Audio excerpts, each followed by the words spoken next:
You're listening to Off the Stage with your hosts, James Berry and Conor Michael, where we take musicians off the stage and into the pub to talk about the ins and outs of the music world. Welcome to Off the Stage. This is the pilot episode of the brand new podcast. I can't even say my words. Yeah, where we take a look at the inside of music life and general chit chat, I suppose. We have our first guest, which isn't a shock to most people who know who we are. Which, to be fair, we should probably introduce ourselves. This on my left, if you're watching on audio, I don't know if this is going out on the... Watch on audio, if you watch on YouTube. If this is going out on just audio stuff, but this is James Berry. Yes, hello. Yeah. Is this Conor Walsh or his music name, Conor Michael? I don't know which you want to go by. I'll go under Michael. Yeah. Conor Michael. We'll cut that out. Yeah, and this is Conor Michael. And if you know us well, you know who our first guest would be. We have Scott Keirs. Welcome. There we go. Woo. Right, so let's get started. So we don't really want to do like an interview style thing, do we? We just want to do like a general chit chat. But I guess to make the chit chat flow, you have to start to ask a question. Of course. So let's ask the first question. What got you into music in the first place, if you can remember that far back? You're calling me old, James. Yes, I'm calling you old. So, as far as I can remember, my dad got me into music. He had some weird and wonderful tastes in music and kind of brought me up listening to the bands like the Smiths, a lot of new romantic stuff, Duran Duran, Fleetwood Mac, old school, Peter Green, that kind of stuff. And some like really obscure bands that I kind of continued listening to, like the Replacements, punk bands, things like that. They're kind of like, it's those kind of what I'd like to call like gatekeeping bands, where it's like only I know this band, no one else knows them. Yeah. The band I like, band called the Mountain Goats, that I generally thought for a good few months when I first discovered them that I was the only person in the world who ever listened to them. And I got so annoyed. One of the songs got like TikTok viral. Then everybody started liking the Mountain Goats. I'm like, that was my fucking thing. You were the OG fan. Aye, fuck off. But I think that's part and parcel of music. I think it's almost like a rite of passage to find your way around bands like that when you're in like school and college. Yeah, you kind of pick up on stuff you want to listen to and stuff that means something to you. Aye, but that's the thing. Like in college, I started listening like 60s music, and although those songs have been out for like 60 years, I was discovering like the Beatles and the Stones for the first time ever. It was just a doorway to a new world. Absolutely. Yeah. You still have the same music taste, though. It's obviously music tastes. They do kind of change. Oh, mine's changed massively. Like, I grew up on the likes of Def Leppard and Whitesnake and Avril Lavigne and Nickelback. And none of you would have picked that. Swear to God. My brother, one of his first albums he ever bought was the Avril Lavigne album. I can't remember what it's called, but it was the first Avril Lavigne album. Let Go. But he only bought it to listen to Skater Boy. That's all he used to listen to. So Skater Boy used to play, and he used to just stop the album and just repeat Skater Boy. Just non-stop. Just so many good songs, though. I wouldn't have heard them. That's a shame. Didn't his CD player have like a repeat function? Yeah. He actually had to stop it and start again. He was quite young. I don't think he realised that. Oh, bless him. Avril was my first live music act as well, to be fair, that I've seen live. Yeah. I imagine she's quite good live, actually. Yeah. I mean, we're talking 14 years ago, but she's pretty good. She's barely aged a day, has she? Like, you see her now. Yeah, looks the same. Just looks exactly the same. Really love her new album, though. Like, it's the first album in a while that I haven't skipped a song. Oh, really? Yeah. Except the Elizabethtown album, yeah. Yeah. Mind us, Scott, who is Elizabethtown? Yeah. We're supposed to be asking you the questions here. Incredible band, Elizabethtown. Really gorgeous. Two lead male singers, aren't they? I heard the banjo player is particularly sexy. For those who don't know, I'm the banjo player in Elizabethtown. And I'm the other singer in Elizabethtown. Yes. So which one of you were Elizabeth? Yeah. He's Elizabeth, I'm Town. That was, I joined that like later on. It was your baby in it, really. Yeah, definitely. My brainchild, Elizabethtown. And it's always kind of it's always been a lot of my music, but since Mr. Berry's joined the band, it's kind of lightened the load on songwriting duties. He's, I think the next single we'll plan to release after the next one that's coming out is going to be one of James's songs called "Sink This Ship." Have I heard that one before? You probably would have. You don't like a Buskers or something before? Yeah, The title rings a bell. Yeah, probably would have done. How did Elizabethtown come about? Actually, I've never actually asked that question. So I was just kind of obsessed with that new wave of Americana that kind of came about. Like the Drive-By Truckers, Ryan Adams and the Cardinals, a lot of those bands, and I wanted to make something that was not only original, just something that I would choose to listen to rather than just be a part of, kind of thing. Yeah, that makes sense. So it was entirely my kind of music, Americana. It's I think like musicians like Josh Ritter and huge influence. Love Josh Ritter. Yeah. So which pub are we at then? That's a good time to advertise. Yeah, so we are at the Isis pub in Sunderland. It's an amazing pub. Honestly, well, you can all see how nice it is. It's one of those like proper like traditional English pubs. Really nice ales as well. This is it's not a cider, believe it or not. It's a pineapple sour, and this is. I can't remember what this was. A milk stout. A milk stout. Very nice. It's very nice as well. Yeah, See, it's two completely opposite into the spectrum in terms of taste buds, but. I would say I got one of them fizzy lemon drinks. Oh right. And behind your spare, I've got one of them H2O drafts. Oh. Diet water. A diet water. A diet and water. a full fat 8 of lemon. Yes. What a life I'm living.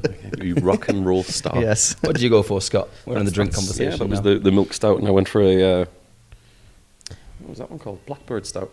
Really nice. Yeah. Really good.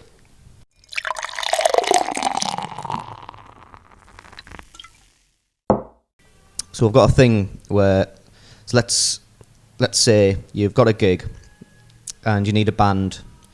Elizabethtown aren't available, obviously not. Of course. I'm busy doing something. I don't know. Podcast, presumably. Yeah, I'm making a podcast, so I can't do this gig. Taking worldwide the podcast. But here's the kicker: you can invite anyone, famous, dead. You know, we can revive them and stuff like that for this one gig. Magic Like powers. Yeah. So there's anyone. So yeah. So you've got the gig, and you can bring anyone you want, anyone famous. Okay, who do you pick to be your band? We should start off with the drummer. Who would you have as a drummer? So the drummer's it's a bit of a tough one for me because there are some really phenomenal drummers in that kind of country bracket, but I would go for someone who was a little bit kind of out there for country music, but I would pick Tommy Lee from Motley Crue. Oh my God! So you've got a song called "The Hardest Place to Fall." Yeah. I think he would absolutely kill that. Like, I think he could absolutely ruin that. Yeah, totally. You'll all be on your stage doing with your checkered shirt and country vibe, and then he'll be on his little cage. The roller coaster up there. Yeah. But yeah, I mean the guy, for all maybe not a classic style of drumming, I think he's absolutely fantastic at what he does, and he clearly can put on a show. Oh yeah. He'll bring the razzmatazz, I think, to the Elizabethtown gig. I would struggle getting that cage into Billy Bootlegger's mind, but I mean, I'm sure you'd be fine. yeah. Maybe difficult to get that one in the Clooney. Just a smaller cage, isn't it? Yeah, just Simple. Right, so we've got the drummer. Now, let's see who you'd have as the bassist. Bass player for me, I was again awfully tempted with someone like Bootsy Collins, but I'm gonna go for Catherine Popper from a band called Puss in Boots. I know her well. Yeah. You've done your research. Oh on her, yes. Name rings a bell. and she's a double bass player as well. She's Oh, awesome. that'll match the bill perfectly with Totally. Yeah. Fits perfectly with what Rich does, I'm sure. So she used to do. Looks the same as well, actually. Yeah, double. Yeah. She used to be in. Was it Ryan Adams bass player, didn't she? Yeah, Ryan Adams and the Cardinals, and Jesse Malin as well. Ah. So she's got a bit of a kind of punky style to her. But Yeah, I can Yeah. see that. I think maybe we'll put a picture of her so other people know what what we're talking about, kind of thing, because we all definitely know who she is. So. Yes, yeah, I can even definitely. send you a nice little picture of me and Catherine Popper. Oh, even Which is- better.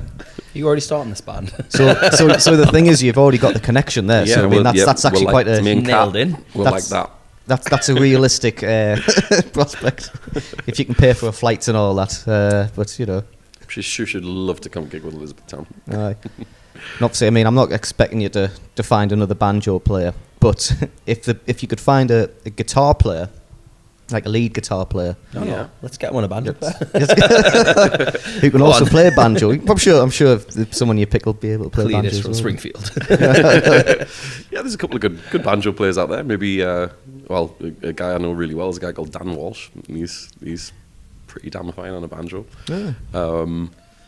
But if I was going for a lead guitarist, and again, it's another one I've had a serious think about, but to kind of coincide with that slightly punky, slightly heavy, new Elizabethtown thing we're going for, I would go for Jack White. Jack, oh my god! You know what? do This actually know is starting to. This is starting to sound like more of a Glastonbury punk rock lineup. band. I know it's the proper super group that. So I'm just trying to imagine what the sound's gonna be like. So you're gonna have obviously the heavy drums in the back. Noisy. Aye. It sound a little double- different to Elizabethtown. Just a touch. A double bass player and Jack White. Yeah, I've kind of not gone for an Elizabethtown sound. No, More just Good a musicians. collection of musicians that I would absolutely love to see together, I think. I reckon as well. I reckon there'll be like sound just to like talk to and just to have, because that's half the battle a lot of the time, especially like Think so. being in bands and stuff. It's actually like getting people that you know and you like and you don't mind hanging around with. That's it. I mean, we kind of know that Tommy Lee likes a drink. I'm sure we can, Yeah, I'm sure he's sure we can party with him. he's next on the podcast. He's in next week, isn't he? Ask him if he wants to be in a band. So the final, so obviously, yeah, so we've got Tommy Lee, we've got Cat Popper, we've got Jack White. Now it's the night of the gig. You're And missing one more. Who replaces Jen on your violin? oh god, yeah, Do it's you know what? Let's not tell Jen you forgot about her. Can we replace Jen? She's definitely listening. We Don't, can don't use that replace Jen. cop out. Can I maybe replace her with a female singer? Is that cool? yeah, fine. that's Yeah. That's what she does. Female vocals and So I'm gonna go for a young lady that I tried to get to sing on one of my songs a little while ago, called Emily Grove. I know Emily Grove. Yeah, she's cool. Yeah. I think I still follow her on Instagram, maybe Yeah. Facebook. Yeah, she's just an absolute saint of a person. Really, really friendly girl and beautiful singer. And I caught her singing harmonies for a guy called David Ford in Newcastle. And He's a hell of an artist as well, isn't he? incredible artist, he really is. He's one of those Yeah. like I don't know how not like more people don't know who he is. Absolutely, yeah. I think like his book was called something like How to Nearly Make It in the Music Yeah. Industry. But I mean, to be fair, Emily supported him, and I was completely blown away by her set too. Some of her original that's- music is beautiful. It really It's is. another one I always thought she should be like bigger than what she is, but a lot of the time Absolutely. it's right place, right time. Who you know, not what you know. Of In course this. it is, yeah. It's a lot like That's what music singer-songwriter is, stuff, though, isn't it? Like Yeah. if you're a singer-songwriter, there's not a lot of publicity in comparison to like popular Yeah. demand bands and pop music and Even like rock like, bands, yeah. country bands, but the singer-songwriters somehow lower down It's down the scale. Yeah, even though there's a lot of really good ones. Oh, absolutely. it's not as like because it's the thing is like especially with like the chart music and stuff. It goes in cycles. Yeah. Of like what sounds good, the different sounds, and singer songwriters have always had a pretty much consistent sound throughout the noughties and going on Yeah. and this. So Yeah. it's always going to be popular, but it's never going to be like always unless you get like Ed Sheeran was obviously. But he's Who's he? changed his sound a bit more. I don't know either. Didn't David Ford do that like awesome music video that beat Britney Spears music video? Yeah, Something it like was, that. I think he was like almost invited to her record company or something, and they basically sat everyone down and was like, "So you've spent millions on the last few videos. This guy's recorded a video for like $250 or something, and it's just brilliant." and I think the song might have been "State of the Union." Because it was loop, because he does loops, doesn't he? Like, yeah, he's a fantastic like him. musician. Yeah, Yeah, I think you tried to get us a ticket to go see him. yeah. I think don't that's know right. whether a pandemic kicked in or Yeah, it sounds like something had Yeah. kicked off, but definitely something that would have held up his gigs. Yeah. yeah, I think it held up a lot of people's gigs. Well, cheers to that. Yeah. Yeah, so last person in your band, who replaces the Scott Keirs? So here's the situation. See, it's gig night, and you got a really sore throat, and you've lost your voice completely, and you cannot do the gig. You broke your eyebrow. You can't go on stage. Again. Luckily, the venue has a teleporter out the back, so you can grab anyone at any time, last minute, no problem. They're free, obviously, you know, course. because like they're available. Because they were all coming to see the Elizabethtown gig, Yeah. of course. They were in the crowd anyway. So who do you trust to sing your songs the best way possible? Excluding us. This was like a seriously tough choice, this one, because if it was going to be someone who I felt sounded similar to me, I would look at someone like a Damien Rice. But as I'm picking like artists that I want to hear together, and someone whose voice I completely fell in love with as a kid is Eric Martin from the band Mr. Big. Oh, So yes. I would absolutely choose him. Well, you supported him, didn't you? I Yeah. did, Use them Open up connections from- again. Did. That's it. I know. Scratch his back, he scratches my yours, you band know. is going to be good. That is gonna be a hell of a band, that, because he's got a hell of a voice. Incredible. Yeah. I mean, you used to do To be with you. To Be With You. We used to do that with Red Wings. You just absolutely like blasted the roof off of that. Just It's one of those. Red Wings is the name of their cover band, Yeah. or it was before. Scott left selfishly. yeah. Still going with a different musician, but We're still going. We're still available for weddings and bookings. Telephone number Any 077. But yeah, Eric Martin. I think what really infuriates me, kind of like it pisses me off so much about the guy, is that he was that good. He wrote that song when he was like 14 or something, and like if I could write a song half as good as that, I would be so happy, you know. But I think some people are just kind of born to do this job, you know. Yeah. Some people, like I feel like myself, I've had to try. I've had to really kind of learn and force it, kind of thing. Where some people just kind of they get it right from day one. Well, it's Mozart, aren't they? Yeah, really, you know, yeah. just childlike prodigies, just Absolutely. know exactly what's going on. It's like, you remember you were saying like Rich, our bassist, like Yes. the bassist from Elizabethtown. He used to Fantastic. he saw colour Yeah, in notes. yeah. I think it was James might have told me that. Yeah, Yeah. Do you know John does as well? John Timney. John Timney, yeah. Is that right? Who we might have on the show, by the way. also the drummer in Elizabethtown. Yeah, no, it's nice. Yeah, in Elizabethtown, he's Permanent. I mean, he's a great drummer. Yeah. He's brilliant. Yeah, He's uses just an the- awesome musician. He's.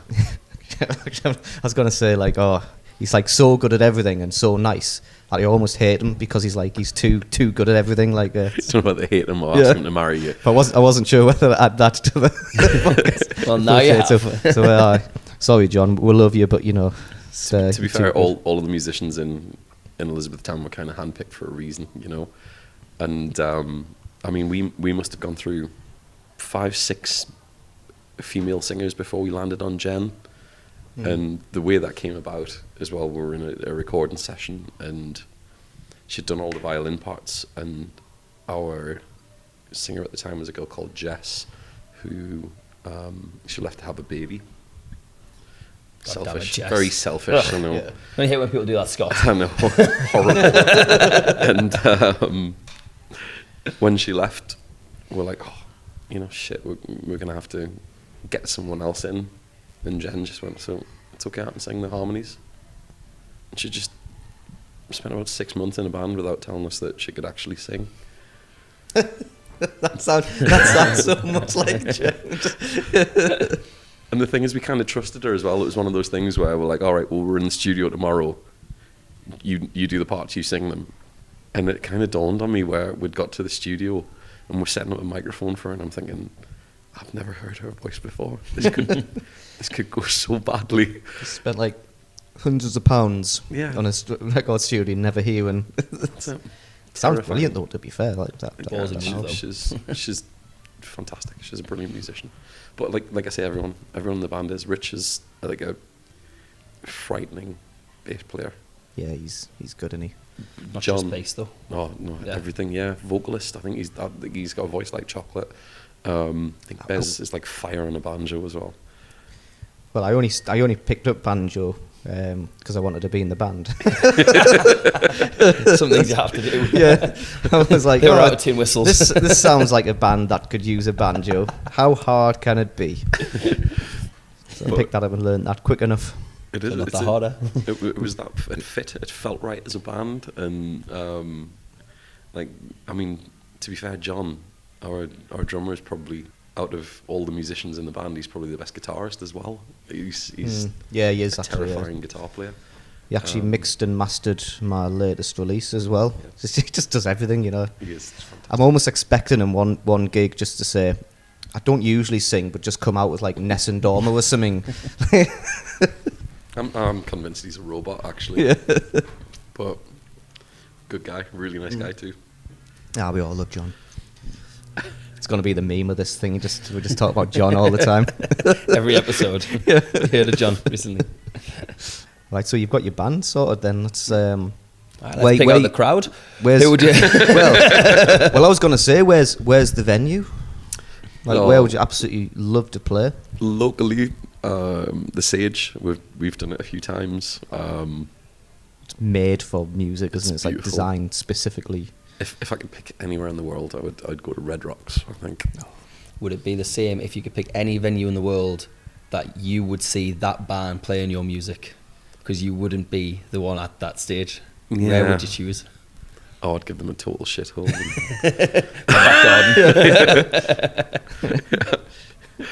Back room in here when no one's in. Yeah. No, I think Red Rocks would be the place to catch them. Definitely, it would be a pretty awesome show. Yeah, it'll be sweet, that, like. Right, I think that's, unless we've got anything else to chat about. I mean, how long is it? Yeah. It's about right, isn't it? It's flowed all right, isn't it? Perfect. Yeah. You can call that a podcast. I think so. Oh, shit, hang on. Oh, he's turned everything off. The camera light's not on. There's no YouTube audio today. Hope you enjoyed it, Scott, 'cause we're going to be doing it again. Oh. Can't wait. Yeah, that didn't record at all. It's recorded the audio. We can use the audio, to be fair, but Just use the audio. yeah. There'll be chunks you're going to chat about with that, I'm presuming. And We can do like the Ricky Gervais show. We'll find a cartoonist. And, we'll get him to just draw a cartoon of us. You know. Is it just, recording now? pictures of all that. Yeah, we'll just edit pictures and stuff like that. So at the end of each podcast, we're going to have obviously a different musician each time, and ideally it's going to be someone who's got something to release or they're promoting something. So tell us about what you've got in store. So, I have a little bit of a solo, nearly live album coming out pretty soon. It's full on live. What are you on about? Yeah, totally live. It was all done in a venue and nowhere else. And I might have patched a few things, you know. But we're also, as Elizabethtown, releasing a song called Tijuana Lady, which I would love to play for you now, but I'm not going to lie, I've only ever played it once and I can't remember it. I'm not even sure what key it's in. So, Well, let's figure it out quickly, yeah. but I will absolutely play you an older Elizabethtown song, if that's okay. I suppose so. Yeah, I'm starting to realise we don't have a mic stand for Scott, actually. It's fine. I'll Oh, I'm sure I can aim that somewhere. On the pint. Look at that. So you just gotta like do that. You know what I mean? But your next single coming out, when is it coming out? It is coming out on the 13th of this month. Which means it's probably already out now by the time we get this out and running. Yeah. So it's out on the 13th of May, which is in. Technically 3 days away. Yeah. But, This is being recorded on the 10th of May. So yeah. So in 3 days' time, / because by the time I get this all mixed and sorted, it'll be out now. But if you are on Spotify or any other major streaming service, check out Elizabethtown. Also check out Scott Keirs. He's got his own solo stuff as well. But yeah, I'm going to celebrate releasing this one by taking off to Ibiza for a few days as well. Spot on. Jammy man. Well, this has been Off the Stage. Thank you very much for listening, and we'll see you again. Yeah, we'll sort out when we're going to do this, every weekly, monthly or something. Yeah, we'll figure it out. We might, to be honest, we might just. I reckon we could just pick a day, get a bunch of musicians, just do a big day of it, and then you can release one every week. Then just like it's like a seasonal thing. So go follow us on Instagram and Facebook as Off the Stage, Off the Stage UK. If you've got any specific musicians you want to see come onto the podcast, whether they're big and famous or they're just local to the area, again, let us know and we'll contact everyone. But the bigger they are, the less likely they are to respond. That's We were lucky to get Scott today. And I think the camera's just went off again. That's fine. It's all audio now. I've got this one recording him. Oh, right. So yeah, we need to get note to self, new camera. But for now, Scott, take it away. 2 seconds. Hang on. Don't take it away yet. Well, yeah, you can. Taking it away. Okay. Take it away.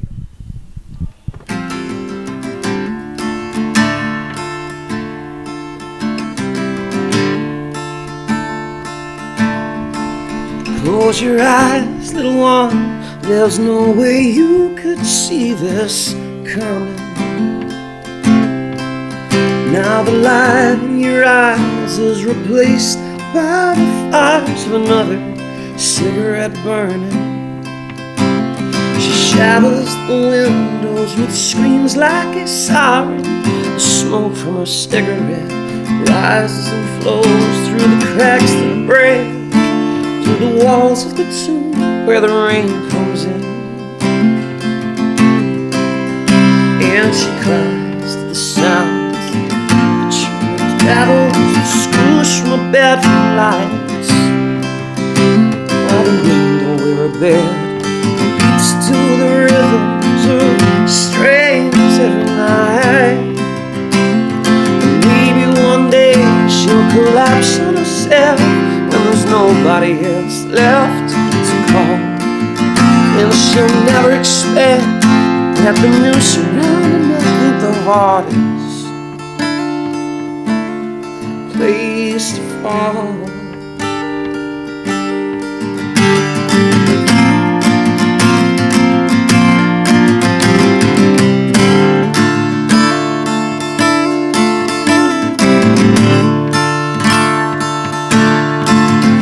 Take a hit, little one. It's the only thing left that can thrill you.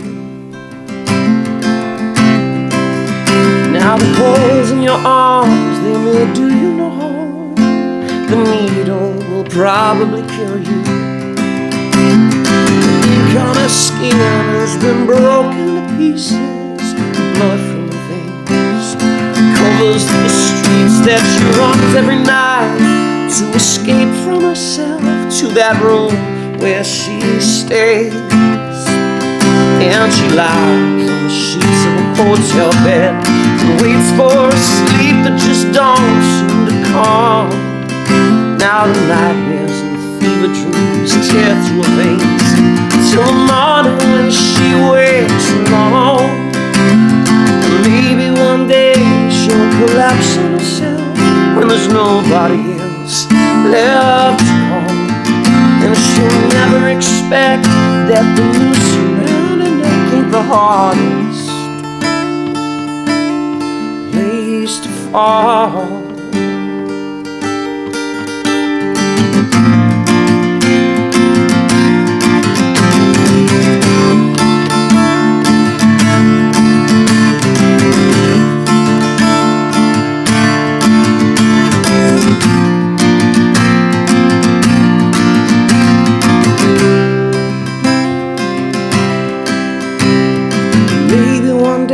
She'll collapse on herself when there's nobody else left to call. And she'll never expect that the noose around her neck ain't the hardest place to fall. And she'll break through the bars with her stories and scars that just don't seem to heal up at all. All along she'll forget that the noose around her neck ain't the hardest fall.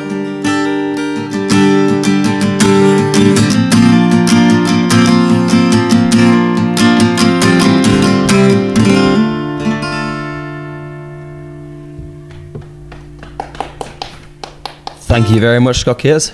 Thank you. You are officially off the stage. Yeah, I like that. Now get out.